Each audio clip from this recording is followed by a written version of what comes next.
Kenny Burke. Josh Saunders. Luke Murray. Okay. We did not get a chance to do the minutes for July at the last meeting, so we have minutes for July and August to approve. I've got copies here for everybody, but I also sent it in advance. So whenever I read through the minutes, and I'll make a motion to approve. Second. All in favor? Aye. Aye. Okay. Minutes are approved. Okay. All right, correspondence and public comment. Just a few things. I got a nice email, and I think Ken did also, from Susan Marcus and the Economic Development Committee, and she invited our group to a presentation by Jillian Finkel of Grow Smart, Rhode Island, and it is on Monday, September the 29th, beginning at 5 p.m., 5 to 7 at the Contemporary Theater. And, so anyway, she's going to give a presentation on the Grow Smart Rhode Island program, and specifically they have a Main Street America, and they're going to choose 10 communities out of all the communities in Rhode Island with which to build a special relationship and, give input on how we can make things work better. And so, Luke, did you get any notice on that? I'll send that to you. I think they do want to invite the town council, and it's 100 seats. So I think we'll figure out some way, or she'll figure out some way to invite all of the committees and boards and interested people in town. So, okay. And does anybody else have any correspondence or public comment that they want to talk about?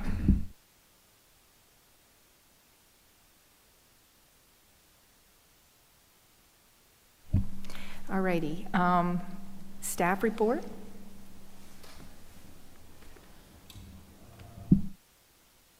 What do you want to know? I don't have anything substantial. I know you guys were talking about capital process. We're into it now. I've had meetings with all of the directors. So what I'm doing this year is, traditionally, we kind of get to the directors prep their capital budget. And then they come and meet with the manager, myself and the finance director, and we work through the capital plan. I made a direction this year that all directors had to come to me first to kind of do pre-planning. And that's just trying to identify areas, because there's always more requests than we have money, or prospective money. So to kind of get creative on, okay, how do we move things, how can we consolidate things, prioritization based on what the manager guidance is and the council's guidance has been to date. And so those have been productive. Where it would kind of touch you is, I have had conversations. We recently purchased 3 speed feedback signs as part of end-of-year funds that were allocated, and we had created an account under that. So essentially we carved out a new account under the capital plan for traffic safety type things. I've requested that account remain, and that I had a discussion with our finance director to start funding it this year, even at a small amount, to start building it up over time. So there's a 2-pronged strategy to this. One is for the actual enhancements. So when we need to buy a speed feedback sign, which by the way also need to be maintained, so there's a whole maintenance factor that now has to go into the operating budget.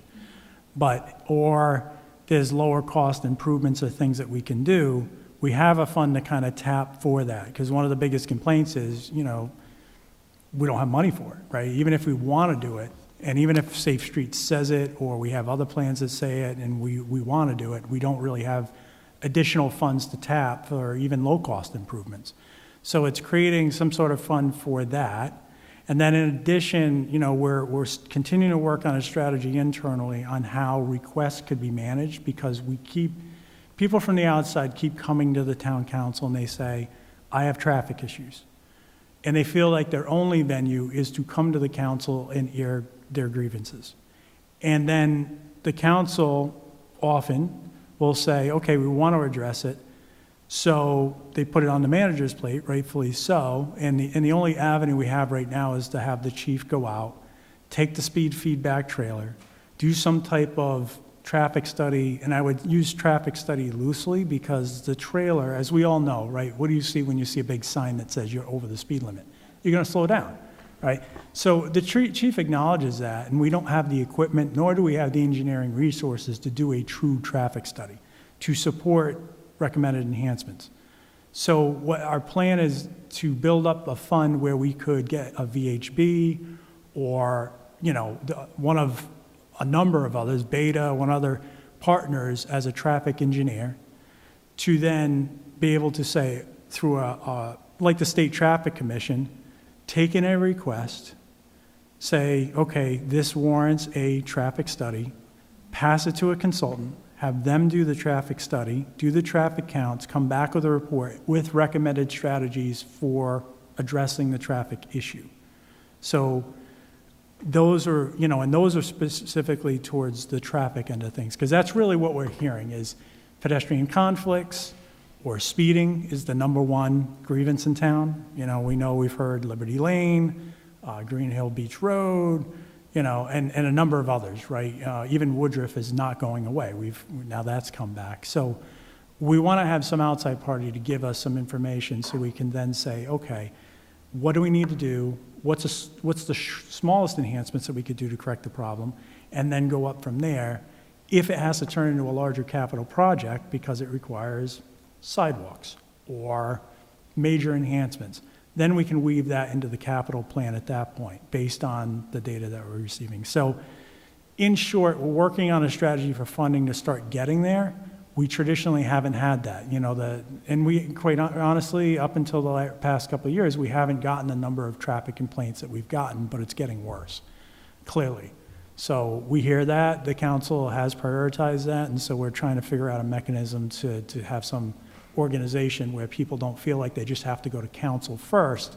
They can come to the administration, request this, we can have a process, and then if they don't like the outcome, their sort of appeal in the process would then come to the council, right? So they don't like what we did, they don't like the data that maybe VHB or Beta or some other group presents. They can disagree with it, but they can bring that redress to the council as sort of the last stop in the process, not the first. So that's a major shift for us, because it's a mindset that we're creating that's different for the departments of how we're approaching this. In addition to speed feedback signs, which are one of the core solutions that people keep pointing to, we know that we're going to be probably adding more throughout town.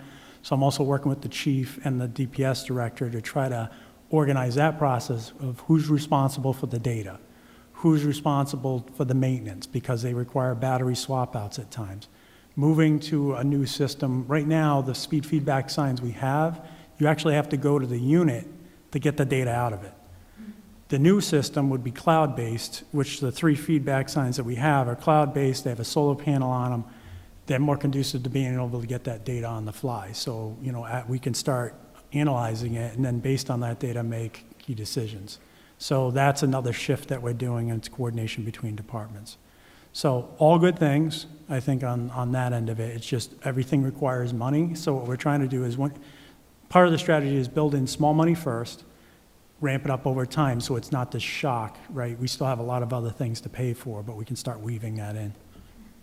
Just a question on, you said people would come with a request. Would they be requesting, are we making some announcement to where people go if they have a question or a problem or a concern about a road? Because you said you didn't want them, or it might not be the best way for them to come immediately first to the town council. So where will they go to voice a concern, and is that going to be publicized?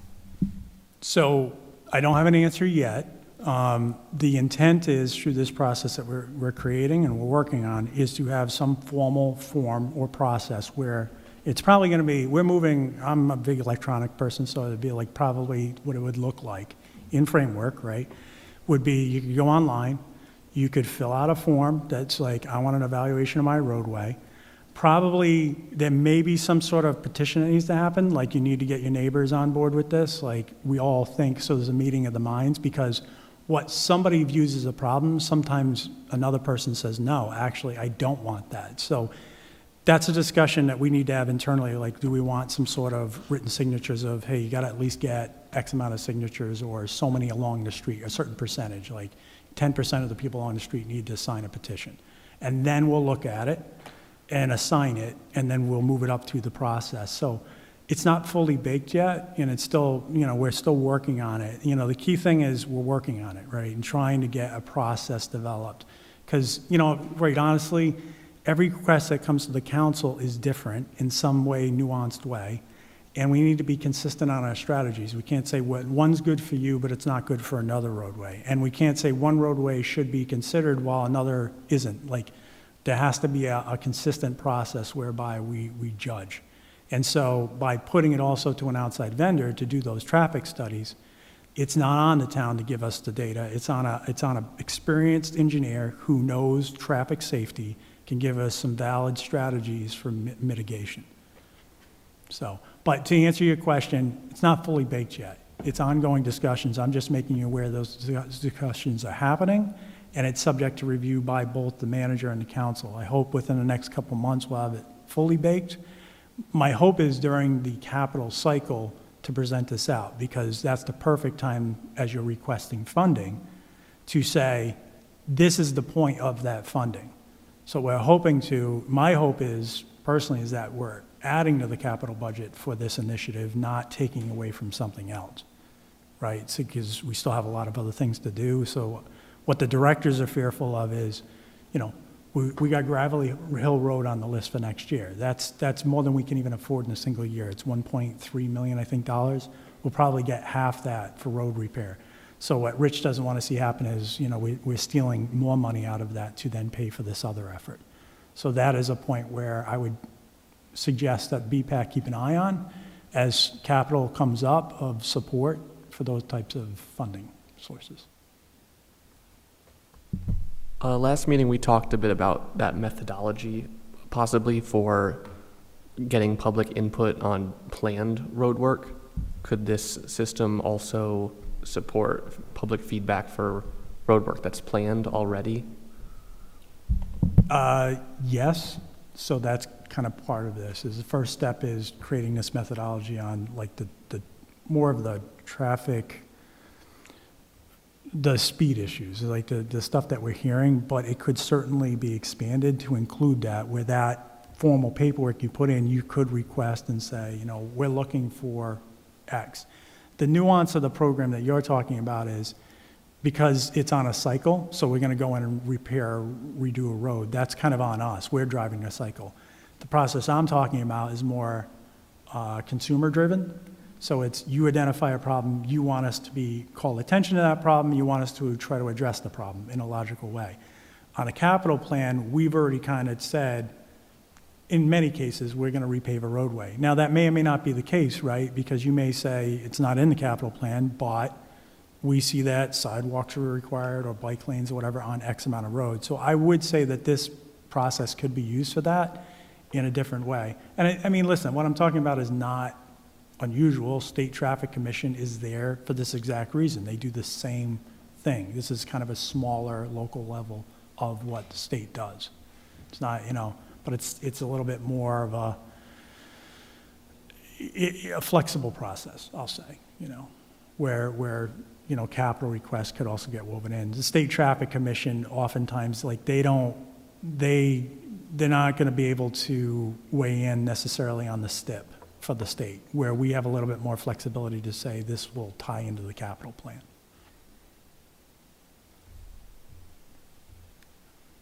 So it's all on a whiteboard in my office, and it's being worked out, so. Do you want this to be part of the BPAC discussions and maybe brainstorm on our end of ideas that could help with this process. So I'm glad to bring it back here. Like, I'd rather create a draft, share it with you, and you guys debate on, hey, you know, we think this might be a good idea, or could you add this or whatever, so we have a baseline. So I'm glad to do that collaboratively, to come back and say, hey, here's the rough draft, here's what we're thinking. You know, certainly, you know, do you feel, and I'm looking for a consumer perspective on this too, like, we're in the public service business, right? So how does this look outside to somebody who's not on the BPAC as well? Like, is this a simple process? Does it seem straightforward? Do you feel like it's going to result in a reasonable answer? Because there are going to be times we're going to go through this process too, where we say, sorry, the data is not supporting what you're saying. And they're going to be unhappy, and then what? You know, we have to come to an end point and move on to another roadway or project. So I'm looking for that perspective too, because at some point, like, I always believe in an appeal, but there has to be an end point, you know? And once I think part of the concern, and Ken maybe can attest to this, like, once you uncork things sometimes, you know, and you say, I'll use an example, speed tables. As part of our concern is, it's not just that speed tables are bad, right? It's that once you uncork that on one roadway, everyone wants a speed table. And then what's the qualifying data to what point you're going to pull that trigger? Because we know that we can't have them everywhere in town. Certain places warrant them. So we're not fully against them, and based on my discussions with Rich, right? But it's the prudence of using them based on real data and what the trigger threshold is. And because we don't have that, we're extremely concerned about deploying it, because as soon as you deploy one arbitrarily, now it becomes a free-for-all. So by this process, we could possibly deploy some of those solutions that we've been hesitant on. Yeah, I mean, it's good to have a process, a plan. And I think, as I heard you talk about speed tables, they're not bad, but they could be bad depending on how they're rolled out. And yeah, I think this is it's not just a scientific issue, it's a process issue. And I appreciate what Luke's trying to set up and what George is trying to do. I think once the town has a bona fide process and program that's predictable, I mean, honestly, that's all that anybody wants. And things take time, they take money. They just want to make sure that they can be heard and things are fairly assessed. And it's very, several shades of gray. You don't have to go right to, you know, a massive speed table. You know, you don't have to do that. You can look at other techniques, and usually starts with just collecting the data first, just to make sure you understand what you have. And the more you do that, the more you understand the corridors throughout town, and over time it'll become, with a process, it becomes obvious that it's like, okay, we've captured some of the major corridors. They're mostly state roads also. Some of them are local roads, and you develop a program. In in Cranston, when I was DPW director, we had a traffic engineer. When we came in, just about every block in Edgewood and Elmwood had a stop sign. It was ridiculous, because the council was handing them out as favors. This happened over decades. The floodgates were open, so I can see your point that if you don't have a process, if you don't have something that's predictable, then it wasn't horrible, because people were driving slower, but then people also learned really bad habits, and they kind of stopped at all those neighborhood stop signs. They never really fully stopped. So, yeah.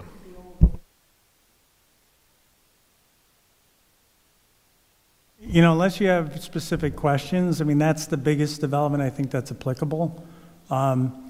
The only other heads up I'll give you, and it's just because it comes to mind right now, there's always a million things on my mind, right? A lot going on here, but I don't know if you're aware, but you may want to look at the planning submittals that have been submitted, because the lofts at Fairgrounds has been submitted, and that is NORPAC's development of 300 plus units that is planned for that. Now, they had I can't remember if that was discussed yet. No, it hasn't been discussed yet, but I expect soon that master plan will be discussed.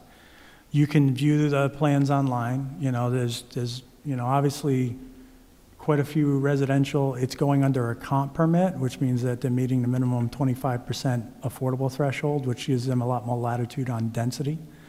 But we've had internal discussions about, how that's going to impact both traffic and, upgrades to Fairgrounds Road to tie it better to the train station, which also dovetails with the 138 development and et cetera. So we're not deaf to that. Jamie's very aware. And, that is stuff I believe is going to be woven in. Similarly, the school project, just so you know, is shovels in the ground. You'll probably notice equipment out there. Monday, the excavation begins in earnest. So Vinagro is set up. They've already started, prepping the site, and I expect they'll be going full trucking as of Monday to get soils out for the foundation. So we still have plenty of time for planning of roadways. We have Columbia in the out plan for funding for the at the time the school kind of is more on the closure aspect, because obviously we don't want to pave the road until the heavy trucks are off it. So, but that's a positive development. And again, we still have on the list that Columbia and School Street intersection, the pedestrian improvements along there, et cetera. So. Okay, great, thanks. I think that if we could, because Josh needs to leave at 7, if we could kind of move new business item B kind of is what I think Josh's, it's discussion, future town hall or type meetings for neighborhoods with the CIP pavement projects. And I believe that that's what Josh was talking about. So do we need to do a motion or anything to move something up on the agenda, or can we just? It's on the agenda, we're just going to discuss it now. Okay, alrighty, we're moving that up. Okay, great. I didn't have a chance to print it. I did just email it to Luke. I don't know if he's able. Are you able to put it on the screen? Yeah, you want to put it up? Yeah, Yeah, I yeah, think let's so. do it.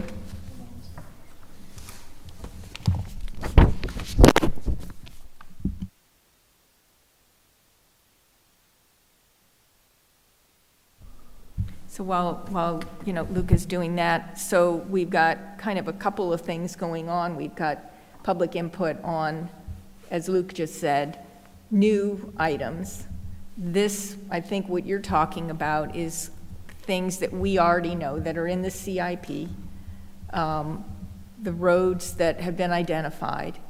And just as you mentioned, Columbia Road, and you said that's okay because that's going to be down the road. We're going to work on that later.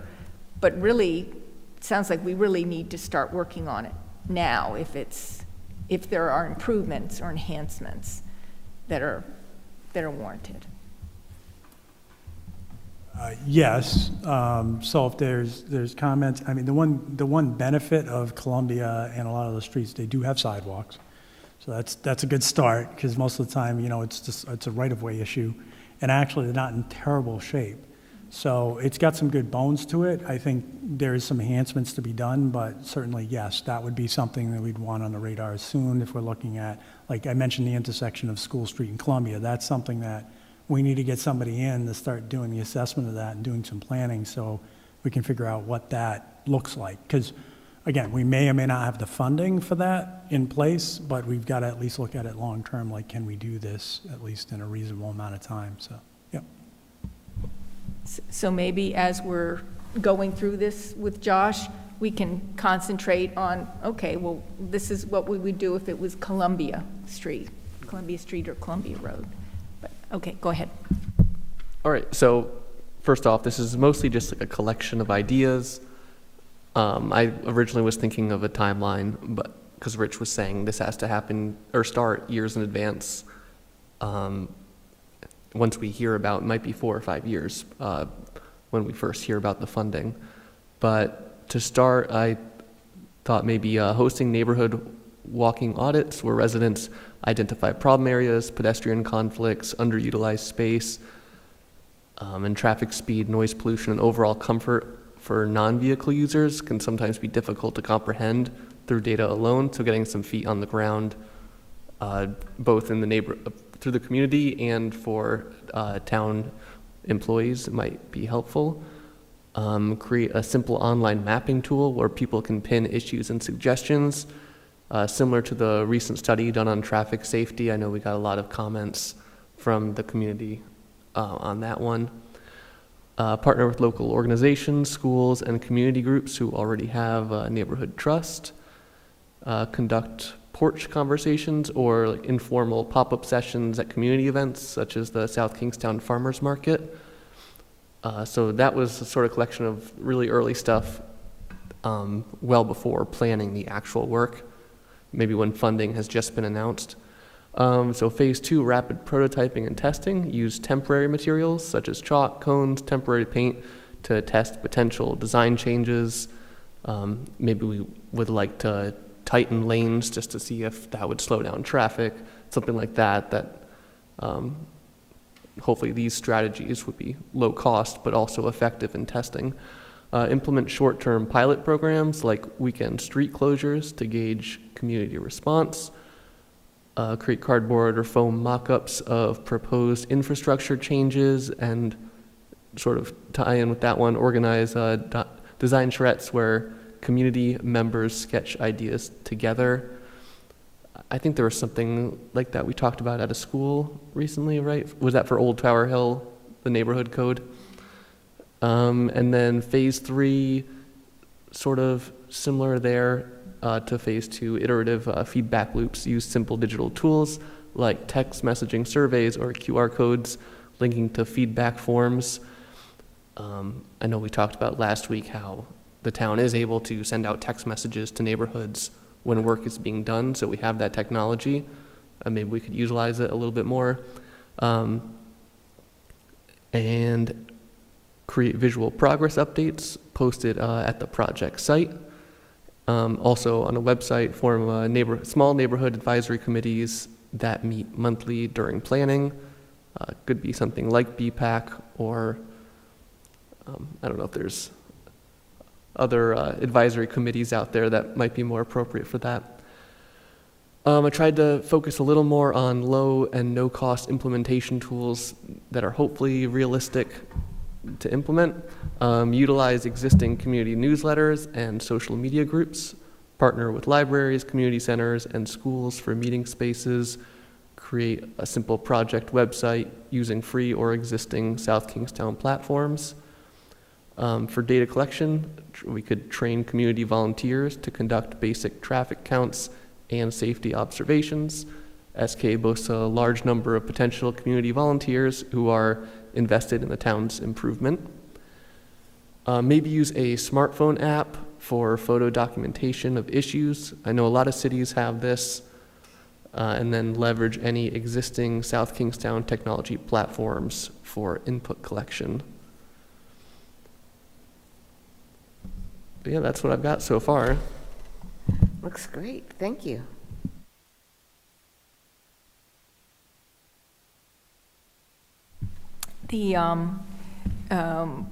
There's a lot, and there's a lot that might be for some large projects and maybe for some smaller projects. If we're, just as an example, looking at Columbia Road, so it sounds like maybe 2 years out, or however much time Rich needs, we can kind of think about what are the kinds of things that might be needed in advance, that he would need additional funding for, because that's the whole thing is, are people going to suggest things that are going to cost a lot of money?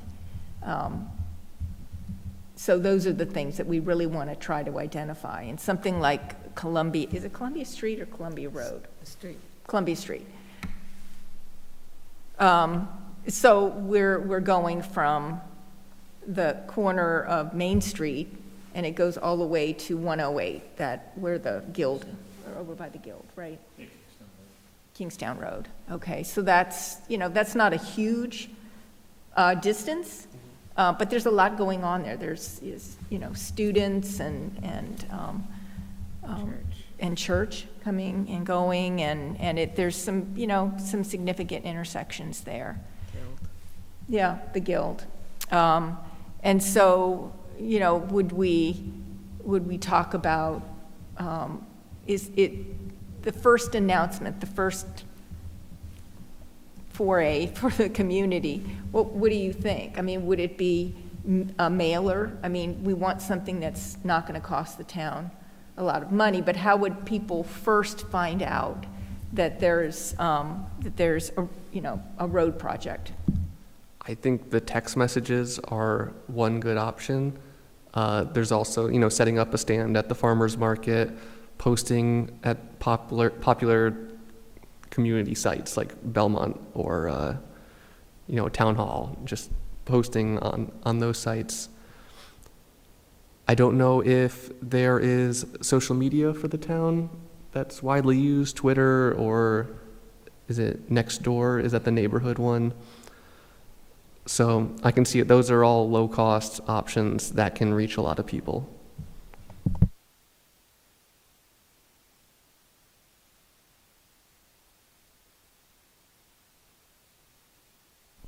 I really think this is a great beginning, and I think that it's really detailed and extensive, and maybe taking parts of it. But I think that we talked about starting a process, and you put it on paper, which is great. Much appreciated. Yeah, anything that people want to cut out because it seems unrealistic, absolutely. It's just a collection of ideas. Not all of them are going to be good or great, so hopefully get more minds and get more eyes looking at it, and we can start really getting down to the details. Yeah, I mean, I think as a framework, it makes sense. What's likely to happen, for example, in the neighborhood that I live in, we have a homeowners association, and there's like a really easy way to get communications out. The folks that came over from Green Hill Beach Road, it's like they represent a large portion of that whole network, so it wouldn't be hard to expand the network. Columbia Street is a little more difficult. It's some older neighborhoods and whatnot, but I think it's a great framework, and it's comprehensive, and it's optimistic, and we adapt to each, occasion. This road's going to get a chip seal this year. It's like this baseline, right? Then there's like, oh my goodness, the sidewalks are in shambles, and we've got major development coming through. That's a different level of assessment. But this is a great framework. I like it. How do you see it working with the staff? Do you see that some of this is taken on by DPS, so as part of their, okay, we've got, these roads have been identified. Our first step is to alert the community. Is that part of it, or is there, what portion does BPAC and other committees share with the staff? Yeah, I guess that's how I see us developing the methodology, is providing really set rules of the town knows exactly what they need to do. Every time a road project like this comes up, there's a set process for how they communicate with the community. Maybe we can even put, I don't know if this is realistic, putting dollar amounts on. If it hits this amount, then you also add this to the process. Yeah, and then I'm not sure if BPAC or an other advisory committee will have a set responsibility as part of this, but I could see it happening. I didn't have that in mind, like assigning specific responsibilities to us or anybody else quite yet. Yeah, I think that the having a set like you said, a set framework that as soon as something is identified, it's on the CIP. Part of that process is engaging with the public early on, way before there's any bids that are going to go out, so that they collect information from the public on issues with that road, and maybe that kind of we use that engagement to also inform the engineering studies that where we'll have perhaps the fund, the seed fund for an engineering firm. That would be maybe part of the process. Maybe that's something that a consultant would work on with the town, is getting that feedback. Okay, great. Thank you. We'll continue to work on it, but I appreciate that. Thank you so much. So just, I appreciate you putting the framework of the plan, whether I agree or disagree with anything on this list. I mean, first time I've looked at it, right? But I like the fact that you did put pen to paper. One thing to think about is, and I think you all mentioned it, it's a framework, right? BPAC is more of a framework of a methodology and saying, here's where we see it would be effective to be a pipeline to get people involved in the process of capital planning and advocating for enhancements, right? So you're creating methodology. The nuts and bolts, and I'm jaded because I know the nuts and bolts here. I know every time, when you start talking about mapping and communication and everything else, I think, oh, that's a staff member. Oh, that's another program, right? But I'll give you, for instance, today I had a demo of Civic Plus 311 system, which is a constituent management system, a constituent response system. And so right now, if you put in a report, a pothole, let's say, to the town, it just kind of gets put on a form, and you go on our website, put it on a form, and it gets routed to whoever. It gets routed to DPS, gets routed here, whatever, but there's no feedback, right? A 311 system, you put it in, and it maps it.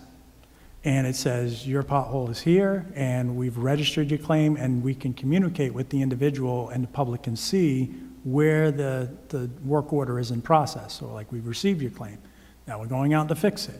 Now it's been done, right? And we're going to close out this case. There's a little bit of a back and forth as opposed to a one-way.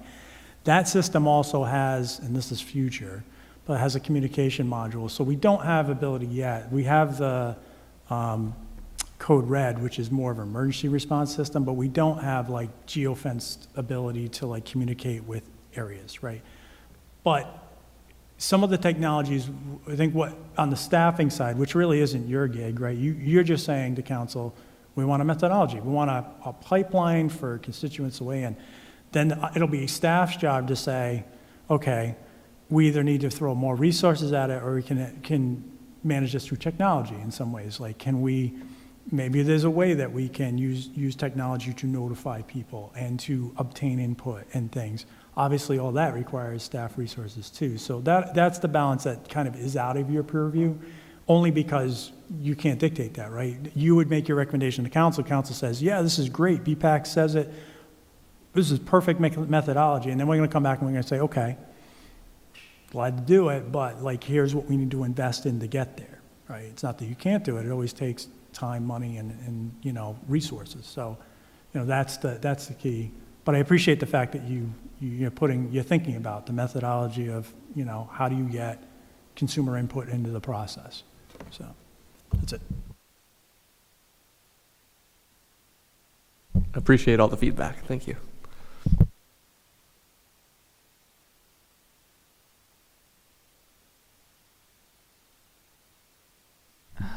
Okay, we had talked about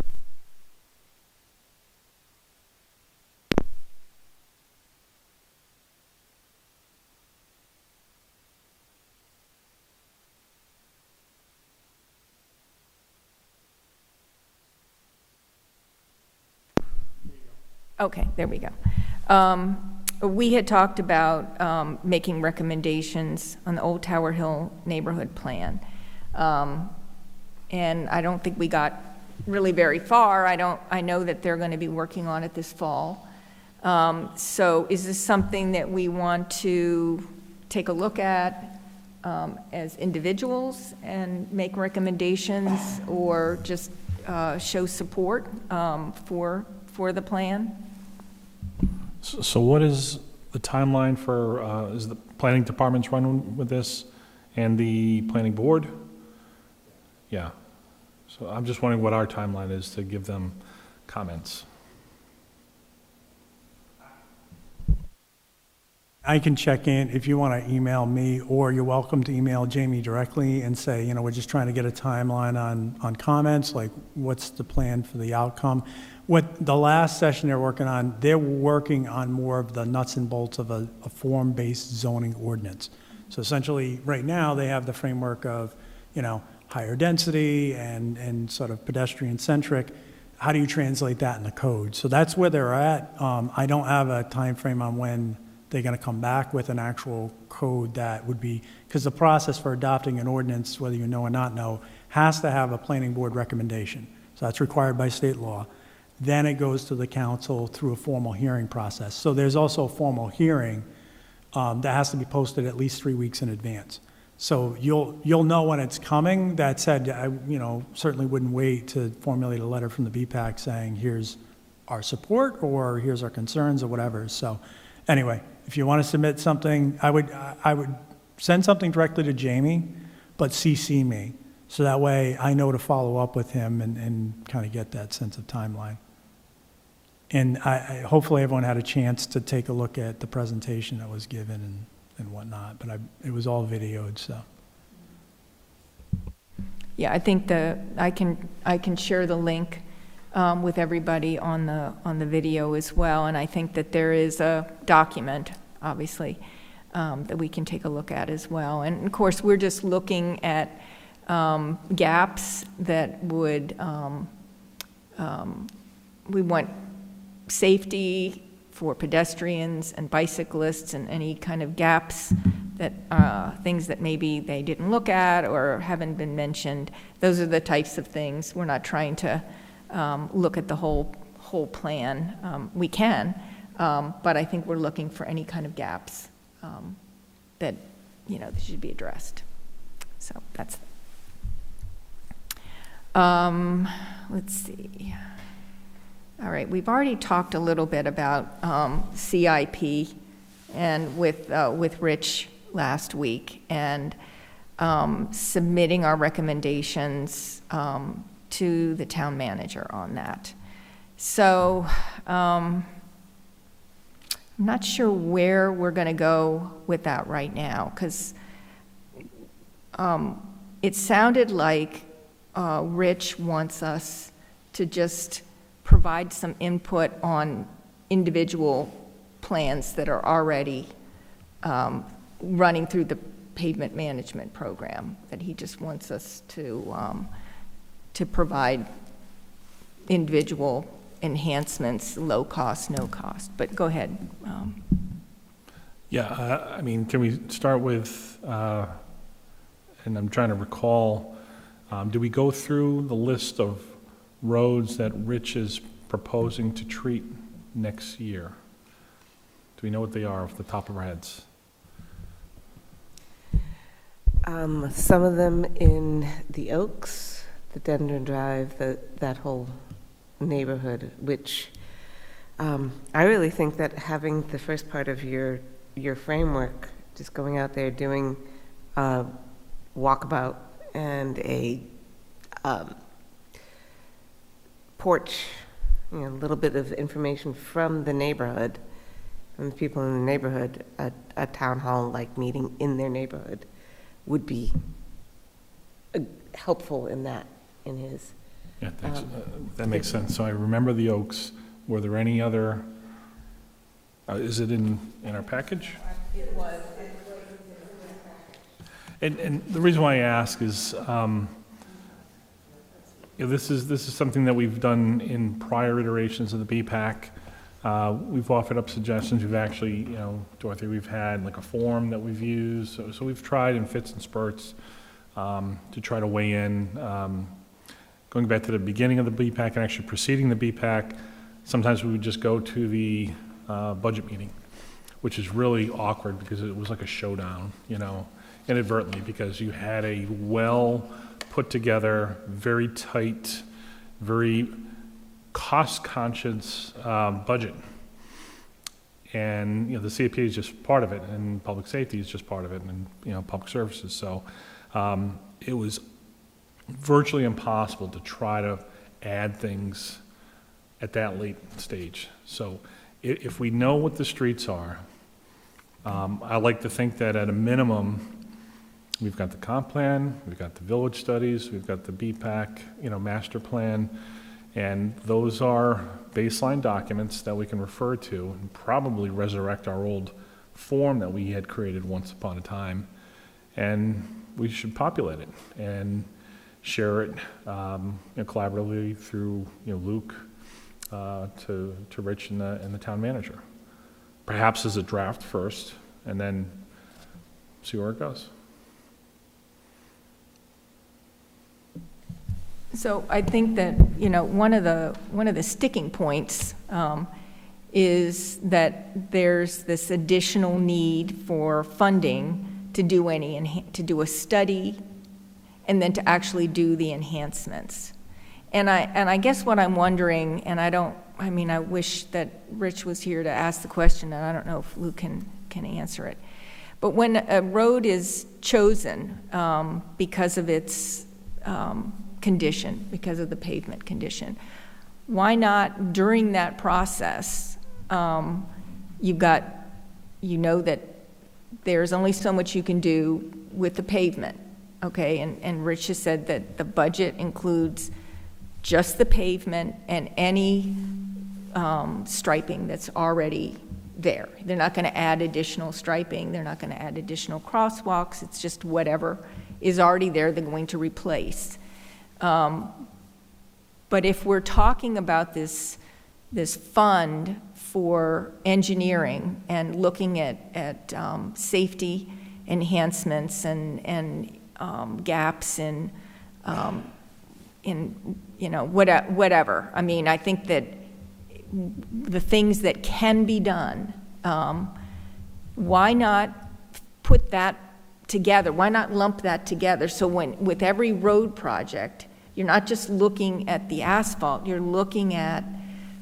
getting an engineer to come out and to look at all of the issues. I'm gonna try to keep Luke out of the conversation just for a moment, out of respect. So as we listen to Rich, and I think he's pretty consistent, he's physically constrained. He knows how to design streets, sidewalks, traffic calming measures, right? So what you've just described is a best practice for any practicing engineer. That's how you design roads. Rich isn't designing roads, he's maintaining roads. So I think it's important that we emphasize this when we look at what the town is doing.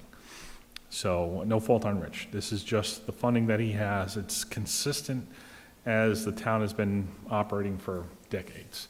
So you've asked the question. The answer is that when an engineer is tasked, if they're given a scope and a budget and a schedule, they'll just do the work. So I think it's fundamental. It's widely practiced internationally. And when those folks are empowered to do this work, they can do the work. And Luke had mentioned earlier, talking about a predictable and a fair program for introducing these types of enhancements. That makes perfect sense too. So it is a practice. As a registered practicing civil engineer, it's something that you can do. I do it annually at the a little microcosm here at the university. So that it's accessible, it's attainable. The town's not set up for it. And I think one of the nuances we need to look at is educating the council, to be honest with you. What they've been approving year after year after year, and we get new councilors in, and we reboot the discussion all over again, it's a pavement maintenance program.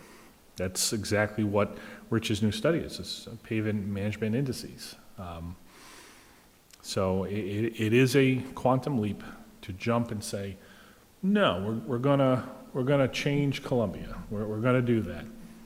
Or like we being a lot of community activists, what we did when we leaned into DOT and we changed the design for Tower Hill Road. It was a wide expanse of asphalt. The DOT proposed to do it again. We said, no, it should be kind of like an extension of Main Street. It should be a little more friendly. Why do you need all that? Introduce some greenscapes, do this, do that. That was a one-off. And it's encouraging to see DOT and their engineers work collaboratively with the town, and when they have minimal amounts of funding to place all over the state, and they look at South Kingstown, that they've listened to the town staff and said, you know what, we'll cut in some sidewalk extensions. We'll put some rapid rectangular flashing beacons in, on Kingstown Road. That's wonderful. So you can do it. It's a standard practice. But even though we sit at the same table, we're just missing each other just slightly because Rich is constrained with his program.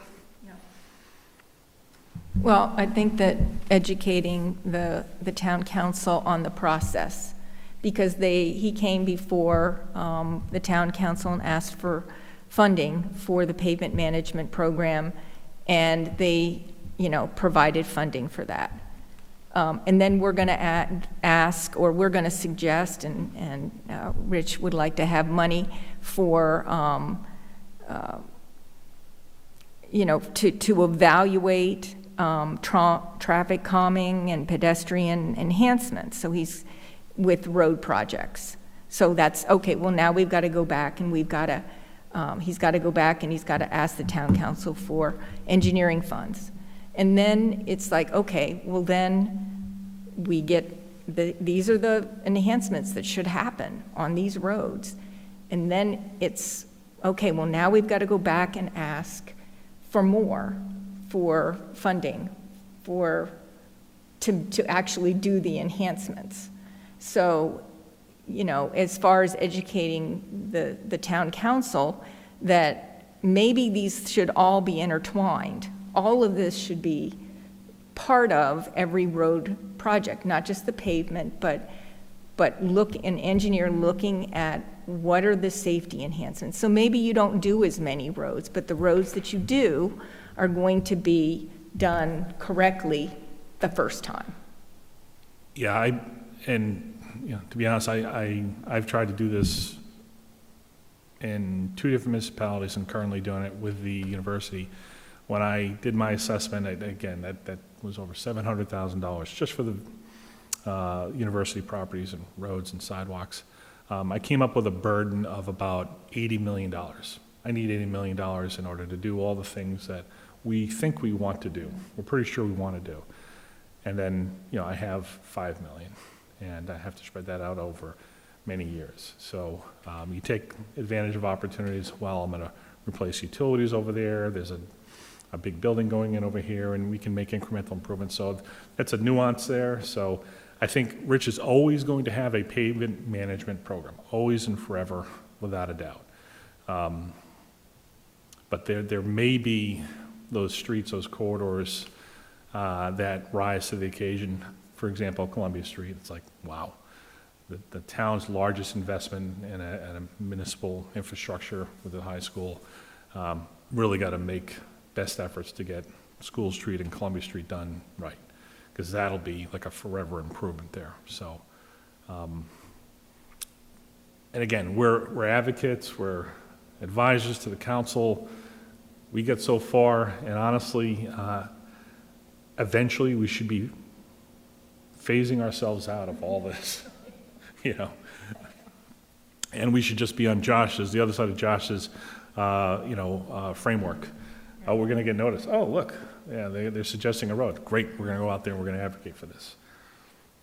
So I'm going to go back to the original, point. So we talked about a handful of roads. We certainly know, and Elizabeth, thank you for reminding me that it was there's a cluster of streets in the Oaks We've previously identified that as a significant corridor, should the community support it, to connect the Village Green through to the rec center, the senior center, and the bike path that goes all the way up to the Commons.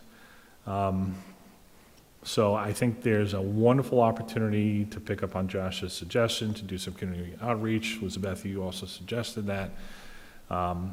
So that would be highly presumptive of us, although I'm perfectly fine doing that. But I think it's highly presumptive for us to go before the council and say, this is what you do in the Oaks. You'd have to talk to the residents. And then we have to figure out those other streets. We did this earlier this year, or last year, let's say, fiscal year. Remember there was that road out in Uskapog, Glen Rock Road, I think? Remember or maybe it was James Trail. I was like, oh yeah, that one's easy. Leave that one alone. It's rural. There's nobody out there. Nobody's really riding out there. And even if they are, they're very much aware of the surroundings. There's no improvement needed out there, aside of just making the asphalt, safe and making sure the traffic markings and the signs are where they ought to be. Old North Road, on the other hand.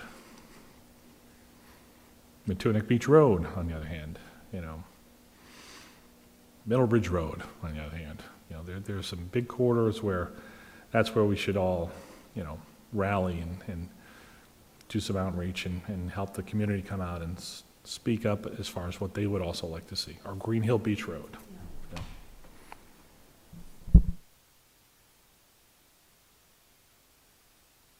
So the next, I don't want to wrap it up, but as far as is this something that do you suggest that we write to, have a communication to the town council, or should we just ask to go before the town council? I mean, we're still advisory to the council. We've got great partnership with Luke, Jamie, and Rich. So, I wouldn't, before we go to the council, honestly, we should do our due diligence. And I think it's not too much of a stretch for us to sit and say, here are the 6 roads. And we can review them. We can come up with our thoughts, our suggestions based on our anecdotal knowledge of driving them, walking them, riding them, and then we can make a judgment call as far as how tightly knitted that community is, and is there a reasonable opportunity for some community outreach, and bounce it off staff and see what their thoughts are.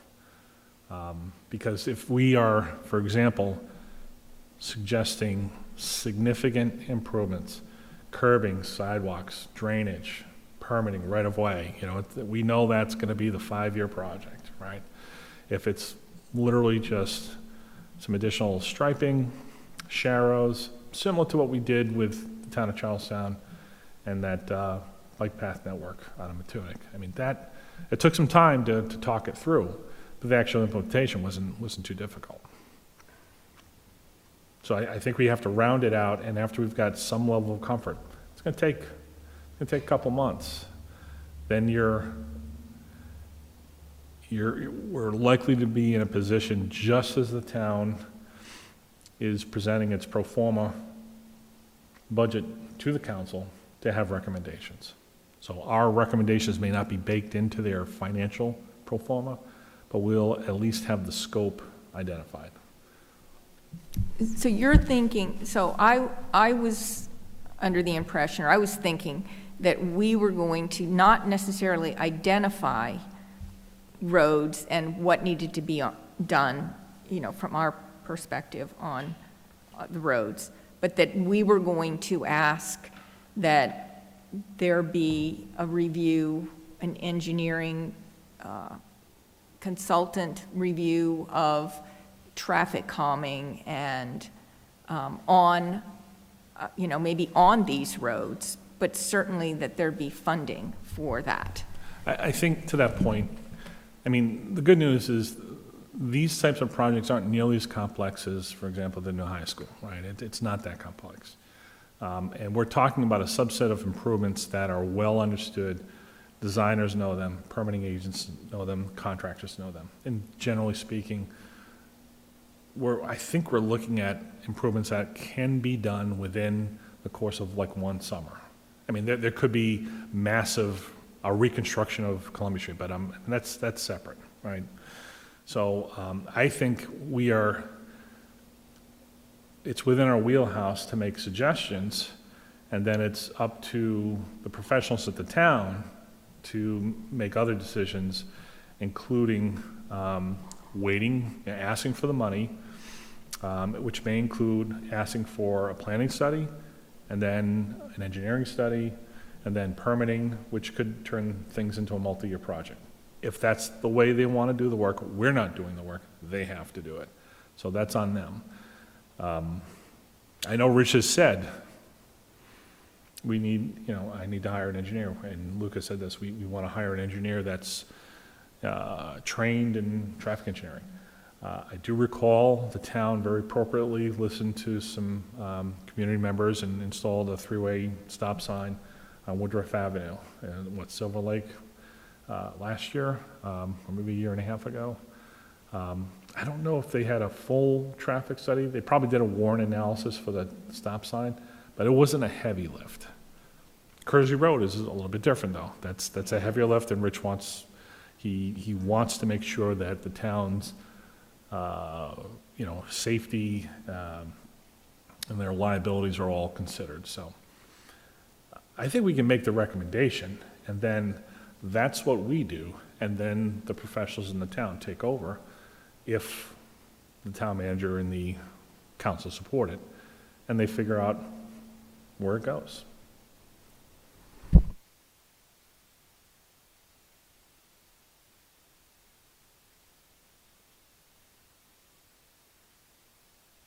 So, not to start off on a bad tone, I would respectfully disagree a little bit on the Woodruff thing, only because I was involved and it was a significant amount of resources for Rich and stuff, developing the researching, talking with engineers. The chief had to go out there, set up, he actually went to NK to get a different speed device to record the speeds and things that we don't even have, right? And so it was a significant lift, but it was a council priority, and we did it.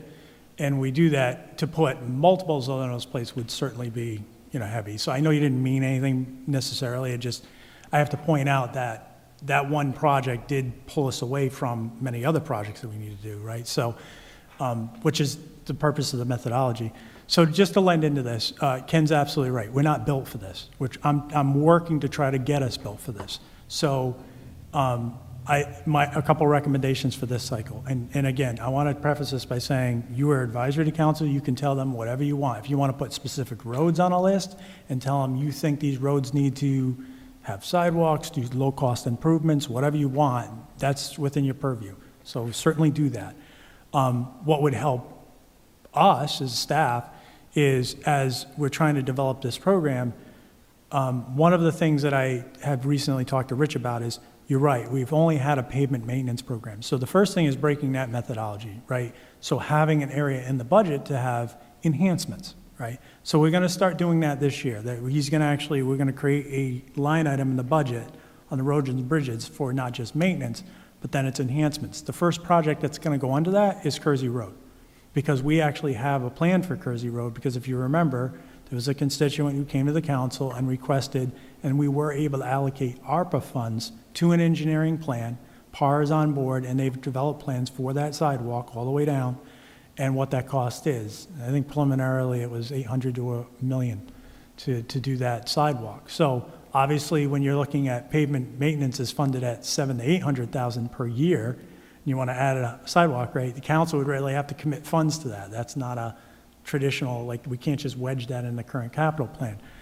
Likewise, I've encouraged Rich, and he's on board with this, of some of these enhancement suggestions, if they become a priority of council, that's where we could slot them, right? Because I look at a capital plan as a plan. It's truly that. It doesn't mean it has to be funded. You're putting it on a list, like a STIP, of saying, on the out years, we'd like to do this, right? It puts it on the radar. Is it going to happen? I don't know. But at least we know it's in the council is identified as a potential priority for future investment, right? The other thing it helps us do is as grants come down and other resources come available, like who would have known all the ARPA money fell out of the sky when it did, right? But then we have a capital plan that says, all right, here are the other needs that we weren't able to fund. Maybe we can funnel the money towards, right? In addition, we don't have a process, like we've discussed, to do these assessments, right? We don't even have the funding to design them.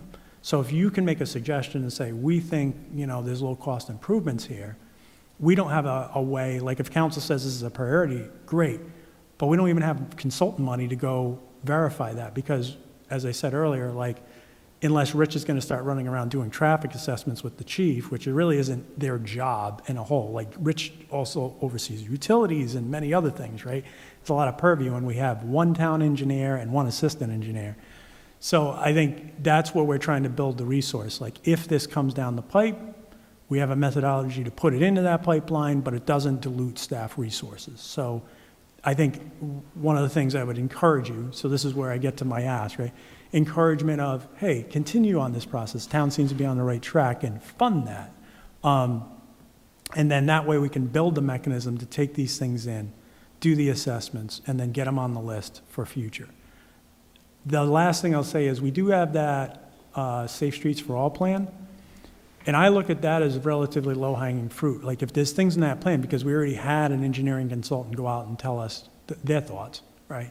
So it's a very easy thing to pick apart and back some of those projects and say, hey, by the way, this report was out there, and why not do this, right? And there's already been an engineer who's looked at it. For us, that's a little bit lower hanging fruit. So from where I sit and Rich sits, we're looking at that report saying, all right, here's some low hanging stuff that maybe we can tackle. Some of it is, some of it isn't. It would seem like one crosswalk isn't a big deal. You add the rapid rectangular flashing beacons, all of a sudden that project gets very expensive. And a lot of those improvements are on state roads, and we're aware of that. A lot of the roads you're looking at tend to be town roads. I know you're looking at both, but you're also keyed into the fact of town roads. So I don't have the perfect solution. As I said, you're advisory to council. You can approach this however you want. I do believe in collaboration. I want to be collaborative, and I think what I'm trying to do is collaborate with you where you can help us get over the hump on some of these things where, like this year really for me, from where I sit, is about working with staff to build a process and to fund that process to the best of my ability to start really moving towards solving the problem. I think up until this point, and Ken, I think, certainly attest to this, I've been treating more of the symptoms than the true problem. The problem is the process and the whole methodology of how we do capital budgeting and how we do community process. We don't do community process when it comes to capital planning. That's the truth. I can't say we do. So how do we build a process that is a bit more inclusive, but also manageable? For the Safe Streets for All of that, those problem areas, are those being kind of coordinated with roads that are on the capital improvement plan? Are those, any of those roads or intersections? In answer to that, I don't know specifically, but I don't recall a lot of them being, a lot of them are on state roads. I mean, that's where our major, if you look at the data, that's where the high volume traffic is, and they really look at those. So no, I don't think a lot of them are, but I haven't looked at that plan in a bit, to be honest. So it would be worth going back and scrubbing that and saying, and maybe that's something that I would say you could do. If you want to go back and scrub it and help us help you and say, these are the things that are in the plan around town roads, and we see these as potential achievable goals. I think, there's a lot on our list. You bringing that to our attention is not a bad thing. Are those, can we ask that those be added to the capital improvement plan? Yes, it's totally. Your advisor to the council, you can, to Ken's point, during the capital cycle, at any point, you can always write a letter to the council, but the most appropriate is when we're talking about the capital plan and it's fresh in the council's minds, is bring things like that up. Like, here's things that was in this plan. These are the things that we're suggesting you put in. And then they're going to turn to staff and they'll say, Rich, what do you think? And Rich will probably say, that's fine, it just needs to be funded. you know? And so then that's their purview to fund it. I just think we do need to know the timeline for that, because we've heard, well, it's too early, and then we've heard, well, it's too late. So low-cost enhancements, when I say low cost, that's interpretation, right? But I would say, to Ken's point, like striping, signage, you know, basic stuff, you know, I would say stuff like that's appropriate on a shorter term. On a, you know, the bigger enhancements, where you're talking roadway renovation, those are the things that we're talking about, is we need time, because if a decision gets made like, yes, we want to fund this, well, clearly it's not going to be this year. Because if we have a roadway, unless we're going to forego roadway maintenance entirely for a specific project. For example, let's say Kersey Road, it'll be on the plan. We're not proposing it till later. The council could certainly say, you know what, we're going to defer Gravelly Hill Road for a year, right? And we want to put Kersey on the list. We're going to take that 700,000, move it over to Kersey, and we want to get sidewalks done. They could do that. It may not be our recommended, because I don't know what the condition is of the road, right? We might say, hey, we're going to incur a lot of claims on potholes, right? But, so just to clarify our last session, the reason we were saying 5 years out is the bigger projects in terms of funding are going to take that long to kind of plan and also engineering-wise plan. Short-term improvements, by all means, I mean, you can always recommend whatever you want. You know, I'm trying to give you you can always recommend anything you want. I would love to see you be successful in what you're asking for. And the most successful is going to be the lower cost solutions, to Ken's point. Okay, what I might suggest is that for each of the projects that's in the CIP, all the road projects, and I know you were bringing something up, but I don't know that you found okay, I'll see. Rich gave us a sheet. I just didn't bring it with me. I was looking for it in our draft, and I couldn't find it. And I was also looking for the CIP on the town website, and I couldn't find the specific roads, but I found last year's CIP, not this year's. Okay, so what I can do is take that template that we talked about, and I can do this in our drive, and give each road a separate template, and people can, on their own, investigate those roads and make suggestions. How does that sound? Sounds good. And do we need to do a motion to have you do this? No. Okay.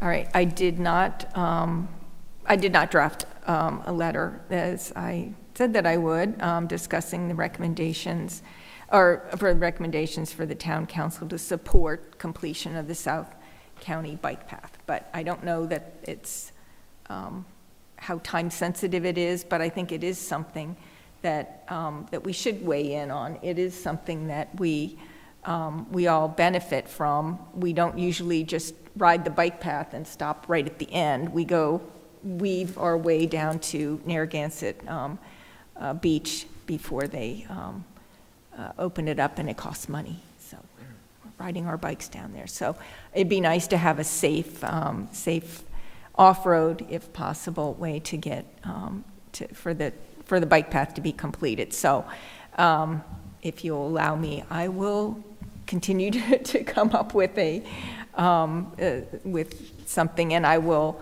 send it to Luke and CC everybody, and you can interject what you want, and then Luke can let me know, and I can send it to the town council. All righty, new business items. All right, the discussion of the off-road bike path regulations, and I don't know that we've been able to find the actual regulations for the bike path, but we discussed a little bit last week riding at night, and how we were surprised that there was I guess, regulation that you cannot ride at night. Well, I think, to be specific, it should be an ordinance if it's actionable by the police department. I think that's the way that should work. And in regard to DOT projects, which the bike path was, the DOT used to have a process of entering into what they call the construction and maintenance agreement for major investments on roads, or in this case, the bike path, so that they transferred responsibility and liability of the maintenance, ongoing maintenance of that asset to the host municipality. So I don't know. I know I've seen this before. I've known, I think it's maybe it was in the rec department's website, closes at dusk, things like that. I've known that for years. But yeah, I'm not sure if it's been codified as an ordinance so that the police can confidently ticket people or something like that, or if it was part of an original agreement, because there was controversy. And Elizabeth, you probably remember this, back when they converted it from the old, rail right-of-way to something that was, clearly an amenity, but nobody really knew how weird it was going to get, if it was going to get weird. Everyone was very scared of it at the time, but it's, I do remember it from dawn to dusk to being closed, and we used to have signs on it saying that. So the ordinance section, if you want to take it down, is section 12.1-7, prohibited acts constituting violations. And item number 14 is no person shall in any park during the hours at a park is closed. All town parks shall be closed from dawn to dusk unless the Recreation Commission or its designee has agreed that a park can remain open at other times. This subsection includes the following parks, and park number P is South County Bike Path. So that's what, to Ken's point, if we're going to issue a violation, it has to be rooted in either, in ordinance. But clearly gives purview to the Recreation Commission to modify that, so it'd really be up to them. There was discussion on it, as you remember, and they consulted with the chief, and the recommendation was not to modify that. So I'm sorry, Luke, to that point, so was there an agenda item before the rec commission to discuss this, or was it just like a staff discussion? Yeah, I have to go back. If I recall, and again, this was a few months ago, but I can certainly go back. If I recall, Terry did go to the Recreation Commission for advisory on this, but again, I don't want to talk out of turn. I can go back to her. I think, Dorothy, if I could jump in on this, I think what's interesting is that, I live off the bike path, you live off the bike path, and I've seen the good and the bad and the ugly, and it's interesting. And as I previously was very, very engaged with Welcome House, and there are folks that need alternate means of transportation, and, we've got folks, and now with the advent of e-bikes, there's a lot of activity, a lot more activity than there's ever been, in my opinion. And some of it is great, because a lot of it is great. Students are back on campus, and guess what? It's flooded with folks running, walking, biking, rollerblading, the whole 9 yards. And part of that is because it's populated, it seems less threatening. Conversely, and I fully admit, let's just say, I don't know how to say this. I've been around the bike path at night, and I've come across folks where, there it is. I've come across platoons of runners and bikers, all times of the year, exercise clubs, whatever. So there's an active use of the bike path after dusk, and I think we should think that through. And what's interesting to me is when I had heard the police officer, talking about his opinion on the bike path. I have a different opinion. I don't think it's so different and like not controversial. It's just, I use it. A lot of people use it. It is the safest way to get through town at night. In many instances, for many people, maybe not all people. And that's a really heady discussion. Should we illuminate all town roads so that all town roads are safe? Should we illuminate the bike path? Personally, I don't think we should. There's a balance there somehow. And what's, I think, more interesting to me is to have the conversation and, through consensus, I think rational people would agree to certain things and we may disagree on other things. And we may never change this ordinance, or may never get removed. But I think that was a quick discussion before the council, and I think it probably could have had a little more discussion, and maybe we can supplement that initial opinion of what is today and think about what enhancements to that disposition may need to be considered going forward. I don't feel comfortable riding on the road at night. Most roads. I do have a path where I ride the bike path getting here during the day.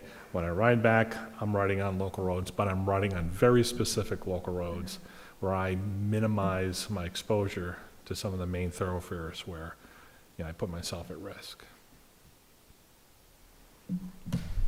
Well, and with it getting dark, starting to get dark, and I don't remember what December, it'll be 4:30, it'll be dark. And so the dusk to dawn changes. And would it be better to have an hour number, after 9, not on the bike path after 9? I mean, I don't know. I don't know if that would be a reasonable something for working people or people that are out. Yeah, I mean, Elizabeth and I were just chatting casually as we were walking up the stairs, and I enjoy seeing the local police department. So, I don't mind if somebody were to, and listen, you may have a different opinion on this, but I don't mind if somebody, says, hey, how's it going? Just to get a head check, because I have seen folks that have issues on the bike path. There are folks that have issues on Main Street, right?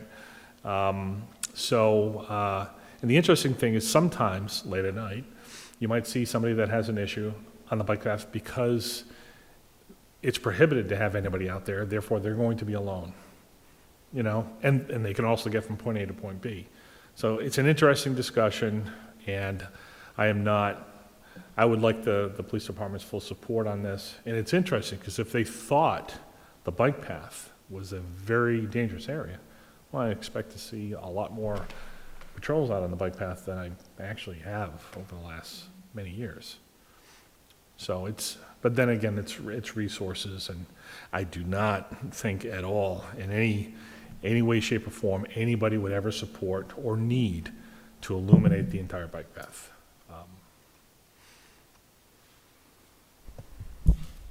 I truly, after I watched the town meeting, that nobody really wants the expense nor the inconvenience of having an illuminated bike path.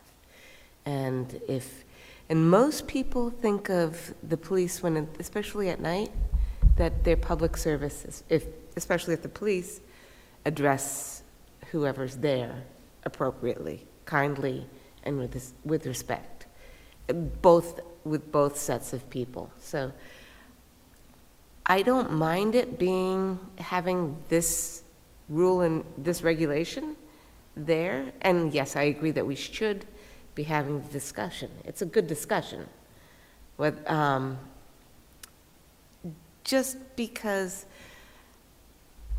I do know that there have been people who live on the bike path, people who, in the past, not recently, but people who use it all times of night, it's okay. I don't mind that at all. It is a public way, in my mind. But I would hate to see it completely eliminated, and I think that would be overkill.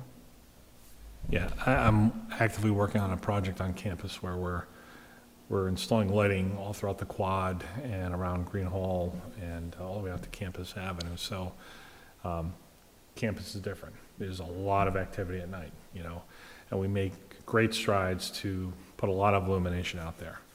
And we've gone from the old really obnoxious, halon, you'd look out and you'd see like an orange hue over the university if you're down near the beach, whatever. Now it's kind of a whitish hue, right, with the LED lights. So it is a balance, and I think what I'm more interested in, to your point, is having the conversation. What are the metrics? What are the alternatives? And a lot of this will roll back to what are the values of the community? What does the comp plan say? What do the village studies say? Certain things, certain places should be rural, and certain places are urban. In certain places, we probably do want to have lighting. Certainly at intersections and other locations. And I think the town and DOT have done good improvements over time along the bike path, adding those rapid rectangular flashing beacons, regular flashing lights, what have you.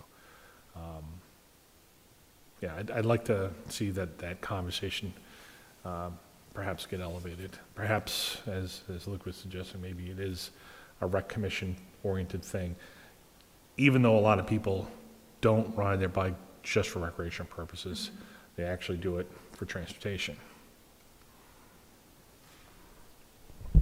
Also, with what you were saying about the bike path, is there, due to the electrification of scooters and bicycles and all of different modes of transportation, that may be part of the conversation also for safety purposes. Where are we guiding people? What's the guidance is there? How to, when I go down the bike path and someone passes me 25 miles an hour on an electric bike, I'm like, whoa, could you have stopped? Mm-hmm. Maybe, maybe not. But it's the guidance that do we as BPAC want to go into that, or do we want to leave this to the purview of the rec committee? It's a good question. Well, it sits with them now per ordinance, right? So it's a town park, that's how it's codified, and I know anecdotally, the rec department maintains the bike path. So I think it is their purview. And, maybe you want to consider reaching out, to Terry from a staff perspective, and then see, maybe get a backstory on it, see what her thoughts are. And I don't know if it's worthy of maybe attending one of their meetings, the commission meetings, or the rec board meetings.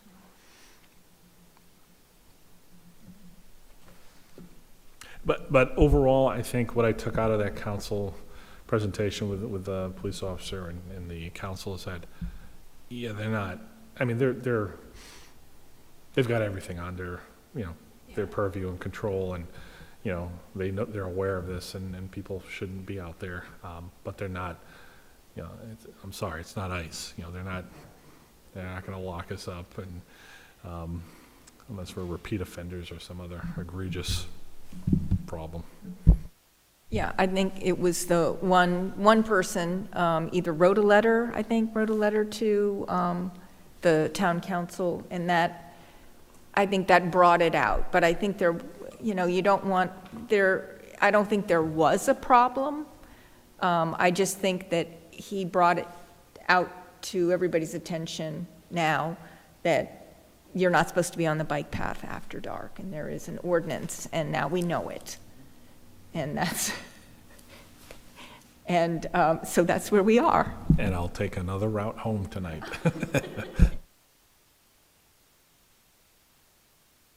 All right, so I will reach out to Terry, unless somebody else would like to reach out to Terry or go to the rec board meeting. Do you know when they meet? What is it, it's on a Tuesday? Well, anyway, I'm just going to see if I'm in town for that.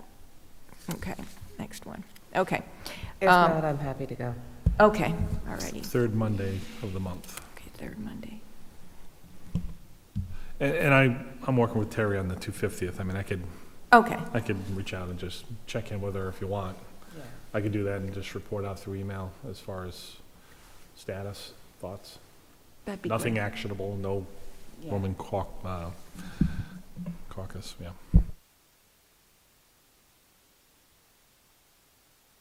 Here we go. I should have brought my glasses. I think we're done. We're almost done. We're very close to being done.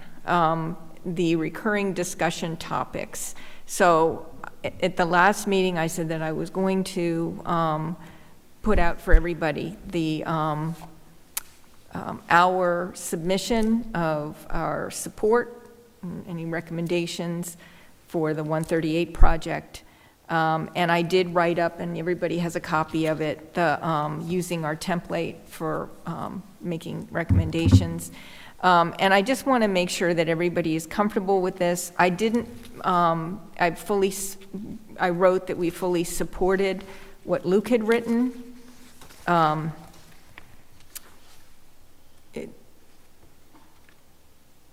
I think the only thing was that I had suggested some wayfinding, bicycle-friendly drain grates, which I don't think were mentioned. I don't know if that's just something that they normally do. Just low maintenance landscaping, and I think everything else pretty much was exactly as Luke had written it. But the one thing I really, and Luke, I'm sure I say Luke wrote it, but I'm sure it was the town staff that are out there on the road had came up with those recommendations. Who from the DPS, were they the ones that put that together, or? No, I put it together. We have very little staff. When I say I work on contracts and everything, like, it's me. It's in an office. Okay. So, but obviously, we met as a group. We had a larger group meeting as staff. Okay. And that included Rich and Jamie and others, and the other planners in the office. And then we discussed the framework, and then I committed to put it all together and get it issued. Yep. Okay. Anyway, but and that's the nuts and bolts of it, perfect. I mean, I think you did a fabulous job of expressing recommendations. I think one thing that I really wanted to impress, which DOT and the folks that are making these, that may make these, take your recommendations under advisement, is that they really understand the landscape. And I think one thing that came to mind was the NORPAC, just like we said at the beginning of the meeting, that we may have this, I don't know how many people, I don't know how many units, but we could have hundreds of people that are in that area. And if it is affordable or low income or workforce housing, not everybody may have a vehicle. And so we want to make sure that the roads, that is right where this 138 project is coming through, that we do have the infrastructure to handle those people and make sure that they can safely get over to the bike path, wider sidewalks, as you said. So I just wanted to make sure that they were aware, and how would they know that there's this potential project that's right on the outskirts of their project area? So typically, if going through the planning process, a couple ways they might know. One is, if they're applying for any curb cut permits on a state road, which they're not, so that wouldn't alert them. However, Jamie would alert them, like we alert them to say, hey, because on a project of this size, we have concerns about so what will happen is they'll be required to have a traffic study, right? And during that traffic study, they'll get level of service data from the state, and the state will be put on notice that, hey, this is going on. In addition, we will let them know. This is a size project where Jamie will advise the state, like, we have a large project coming in that's going to feed into that roadway. And Jamie and I just spoke a couple days ago about level of service at that light. Because him and I travel it each morning coming in, and with URI traffic, it does get backed up. It goes back to West Kingston Park at times. Now, it dumps out very quick because then the light goes for a while before it, but it's going to back up in both directions.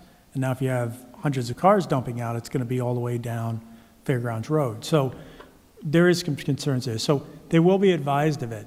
However, certainly can weigh in on it however you wish to reiterate the fact that as the BPAC, you have concerns there, and I encourage you to do so. Like, the more voices, the better. So Dorothy, I'm looking at the recommendations. I guess it's the last page. I just wanted to make a note on item 2. I was reading through how you've articulated A, B, C, D, and E, and I believe it's the last bullet, E. Add sidewalks on both sides of 138 through Kingston Village from the existing sidewalk terminations, and you're saying West Kingston Village to the Chappaqua River Bridge.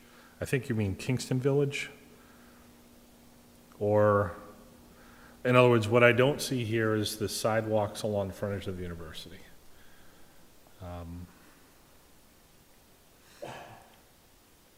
And maybe you just want to take a moment to read those 4 or 5 bullets.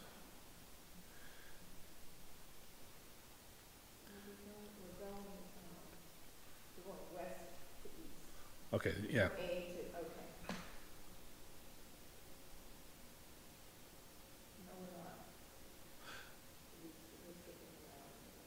Yeah.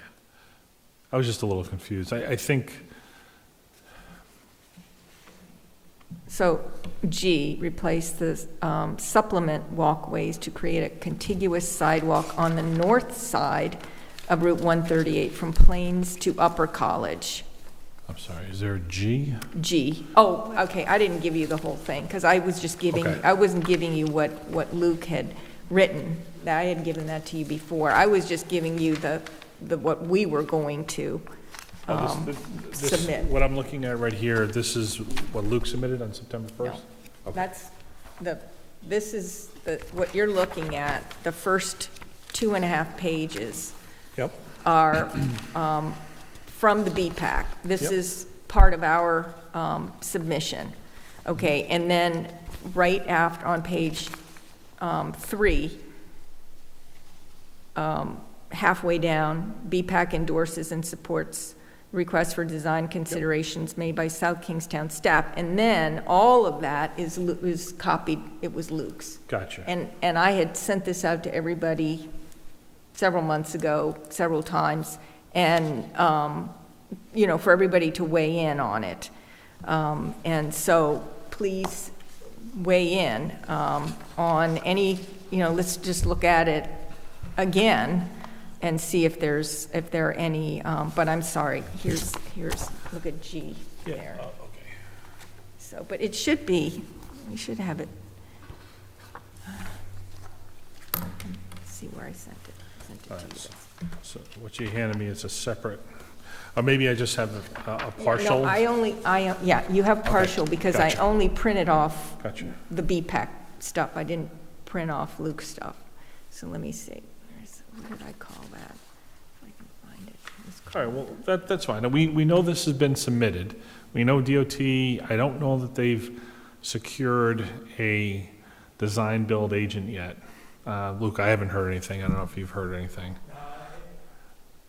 And to that point, we haven't heard anything, and two, if you remember the timeline, I think they were talking by the end of the year, so it may be a few months till we finally hear who's on board. Yeah, I mean, that's fair. And Dorothy, I think Luke's more expanded version captures all that. So, were you suggesting that there's a follow-up action on this? Just that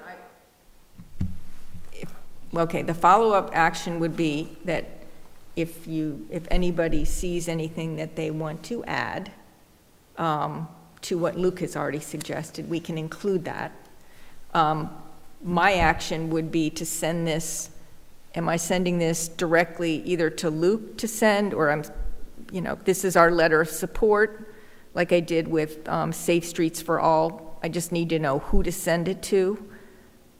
So what I would suggest is, on my correspondence here, Anthony Mako Okay. is the project manager for this project. Okay, I would suggest sending it directly, and if you want to CC me, great.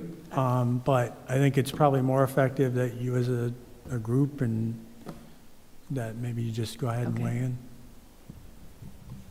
I mean, I'm wearing a couple of different hats here, so as a BPAC member, as a former DOT highway engineer that worked on this corridor, and I don't speak for the university, but somebody who's been advocating through the university to the State Traffic Commission. We understand that the State Traffic Commission approved a signal at Keeney Road, which is not intended to be a main entrance into the university. We had asked them to shift that a little bit further east to have a realigned intersection. So I'd suggest that whole area just needs to be thought about. We never had a hawk signal at Grad Village. DOT put one there because it was unsafe. We know that there's a need to enhance this whole corridor, and it was odd that DOT's consulting engineers actually used that recently installed hawk signal as the reason why they wouldn't have a more efficient and safer crossing at a relocated Peckham Farm Road and Keeney Road access point. So it's a long way to say, not for today, but maybe as a follow-up, if we do take Luke's suggestion as we have maybe some more members around, and in anticipation of a design-build contractor getting pulled on board, I would like to acknowledge that the State Traffic Commission has approved a signal there, but at Keeney Road, but it's at the wrong location, and it needs to be considered with the university's needs, and that also includes not just Peckham Farm, but Grad Village. as part of our submission. I'm going to say it, yeah, absolutely, Yeah. and more, and it's really just my decades-long knowledge of this corridor and wanting to optimize. I don't want to have a dizzying number of signals in there. Right. It just doesn't make sense. And I mean, I got to be honest with you, this morning, as I crossed the hawk signal on the URI bike path, there was a public safety vehicle that blew through it. And the person caught themselves as they drove through, and I could see the pain in their face. And I waved at them, and I'm like, it's all right. And then another person going the opposite direction just totally blew through.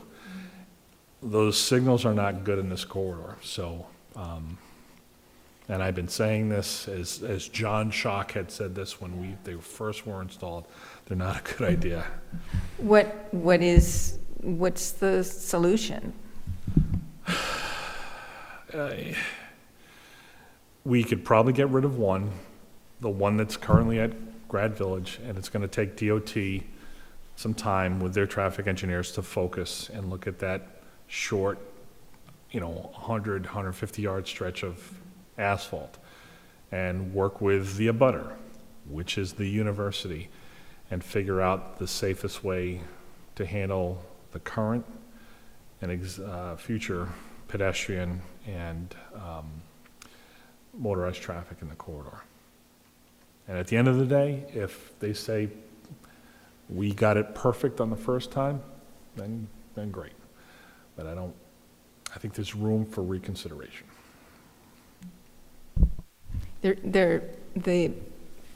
the one that's at the bike path, at the URI path crossing, is so confusing to motorists. And because people will push the button and then they're gone. There's a gap, and so they go ahead. And so somebody comes around and it's flashing. I think it flashes yellow, and then it flashes red, and then it's solid red, and then it flashes red. And I think at the flashing red, you can go. You can stop, but then go. So I think the solid red is the issue. I think, actually, it's interesting because the solid red should be pretty straightforward. Solid red is stop, Yeah. but it catches people off guard. Yeah. They don't see a green, you know? They see a flashing yellow. Flashing yellow means proceed with caution. So it is an anomaly. They have, for 100 years, they never were there. Then COVID, boom, we put one in, and it has had problems ever since. A couple of years later, and I begged DOT, make sure the one up the street at Grad Village, make sure it's exactly the same technology. They didn't do it. And they have a little motion detector, so some folks that don't always press the button, you'll still get the flashing. And to make matters worse, you know, we have flashing beacons at other bike path crossings. And sometimes we have the rapid rectangular flashing, and if you go into Peacedale, you've got yet another version on that bend right near Jade Bun. And if you go to near DB's Pizza, you know, Cantina Del Rio, that's a fully actuated signal. We have all the types of signals on our bike path, and no wonder people get confused. So I'm sorry, I'm ranting here, but I would make a suggestion that when you make an update, or the BPAC make an update, and I'd like maybe Neil and some of the other folks also to weigh in before we send this correspondence to Anthony, that we consider that, because I think most of the other amenities are already covered in Luke's original memo. Maybe what I'll do is I'll just, I'll keep Luke's, and then if there's little comments, we can put that in, you know, from BPAC, we can put that either in a different color or a different font or something like that. Just put them right in within the text. So I'll make another pass at sending this out to everybody and asking for everybody's input, and hopefully we'll get that out to them. Alrighty. Alrighty. Any recurring discussion topics that anybody wants to talk about? I mean, Lisbeth, do you want to just give a quick to Ken, or maybe you already did on the Wakefield Village Association meeting? Yeah, I forgot about the Wakefield Village Association. It was a good meeting, although we really didn't have anything to say at this time to the Wakefield Village Association. One of the things that they're concerned about is the longer-term planning of what the state's going to do when they redo the Main Street. And since that's not going to happen, you know, the planning is still in process, we were thinking of having ourselves on the agenda, because at the time, Wakefield Village Association was wrapping up the summer and getting ready for events for the fall and winter. So the BPAC being there at this time was not effective, but if we put ourselves on their agenda to talk about Main Street reconstruction, when the state does it with the ARPA funds, and that would be more in line of what we would be helpful with, other than just volunteering ourselves for other purposes. And on that note, is there, I think was it last night, the State Planning Council, did they approve the STIP? I think it's been memorialized, or maybe it was the TAC. I know that at a state level, there's been endorsement of. Right. So, but those are slow wheels of progress, just because that happens. I believe Main Street was it Main Street, and there was one other, Silver Lake? Those were like the town, yeah. I don't know when DOT expects to get back to the town to let them know that they're taking action on those projects. I don't have a timeline on it. I would suspect, probably, typically it's like within a month or two after that meeting, we'll get notified that, hey, you've been in the adopted transportation improvement plan and that we're moving forward. Now, what does that mean? That just means that, when they get federal funds and they prioritize project, it's going to be on that priority list. Depends, and they always move money around. It's a constant fluid document, so we won't know.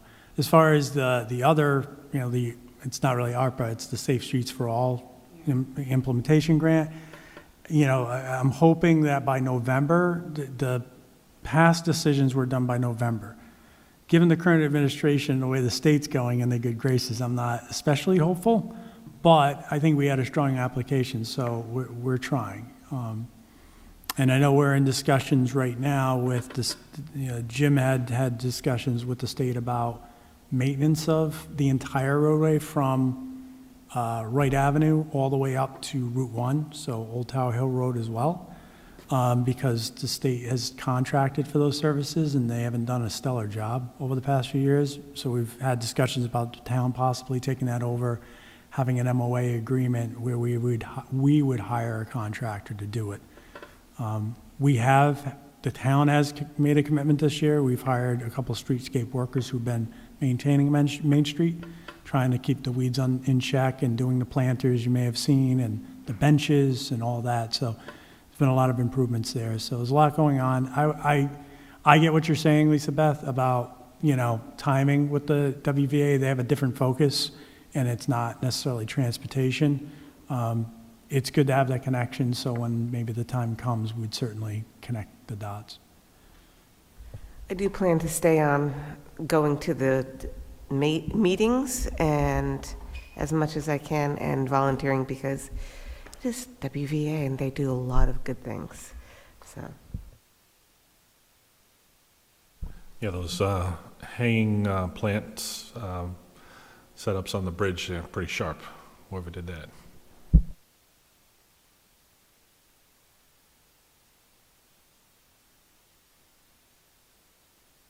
Okay, it is, let's see, it is 7:54, and I think we've hit on all of the topics here. Does anybody have a motion to? Motion to adjourn. Adjourn, thank you. Second. All in favor? Aye. Motion passes. Thank you.